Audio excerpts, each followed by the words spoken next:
This is a game that I have debated reviewing for some time now. After the lukewarm reception Pro Skater HD received, fans of the legendary skateboarding franchise wondered would we ever see a new entry into the series. 3 years later, the gaming industry spoke, and we were graced with a new Tony Hawk's Pro Skater game. Was it any good? Let's find out. I'm Heracross Gaming, and this is my review of Tony Hawk's Pro Skater 5. Oh boy, where do I begin with this one? Preferably near the end, I guess.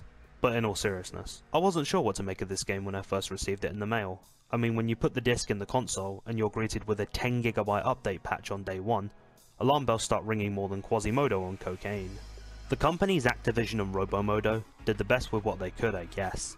But saying Pro Skater 5 is underwhelming would be like me saying that Mount Everest is a little steep. I'll try to be more positive, but in reviews such as this I pride myself on honesty, and if I just straight up lied to you, then I'd not only be insulting your intelligence as gamers, but as consumers too. Tony Hawk's Pro Skater 5 was released in September and October of 2015 for the PlayStation 4 and Xbox One, then re-released on the PlayStation 3 and Xbox 360 in December the same year. Straight off the bat, I must say it seems a little odd to release the game on the previous generation of consoles after the current generation, instead of all 4 systems at the same time. Then again, after judging the outcome, I'd say they were spared. It's a standard run-off-the-mill skating game to those who have played or at least know of the Pro Skater formula. A simple-to-play, objective-based mission structure to achieve the objective. Once you have completed at least a specific amount of the criteria necessary, you can move on to the next level. That's still pretty much there in Pro Skater 5, but the insurgence of free play has now been bundled in with the career mode itself, meaning you don't have to keep switching modes. The characters you can skate as are Tony Hawk, Nigel Houston, Chris Cole, Tony Jr., I mean Riley Hawk, Andrew Reynolds, and more, including Lil Wayne. Because of course, when I think of skateboarding, I immediately think of the multi-millionaire rapper sensation Lil Wayne.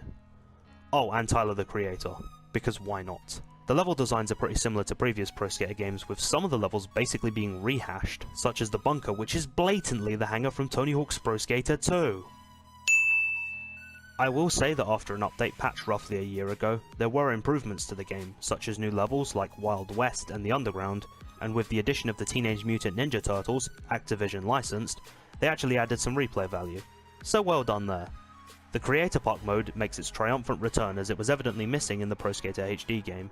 I've actually enjoyed creating levels and being able to upload them directly to the online servers. The game at launch was plagued with game-breaking glitches that were rather off-putting to the non-adamant skate fan, but from what I've heard the Xbox One version wasn't as problematic, as the version I'm reviewing is the PlayStation 4 version, so my responses will mainly be based off of that. The controls are the same as previous entries in the series, with new power-ups and mechanics, to at least somewhat make it feel like a sequential improvement. However, the nostalgia is sapped dry with all of the technical issues that makes many feel that Activision and all involved should have delayed the release at least until most problems had been resolved, instead of a large update patch to sublimely hint that maybe it wasn't ready to be pushed out the door. Overall, the game isn't that bad. It's glitchy at times, certainly, but it's not Sonic 06 bad.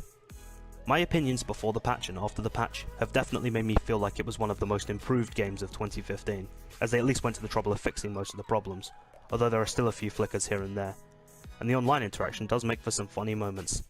The fact I've made several videos on this game, including a live stream, it's clear to see that I've enjoyed this game nonetheless, but I will not sit here and say it's perfect by any stretch, as it felt like Sonic 06 from a fan's perspective, as it played heavily on the fanbase to rally behind the developers for this game. It's worth a try at the very least, but I'd recommend waiting for a sale as it's not worth the full retail price. My final rating for this game is a 7 out of 10, with uninspired level design, inclusion of characters that no one seemed to really want, glitches that can break the game, and using nostalgia as a selling point. I feel it's a decent attempt.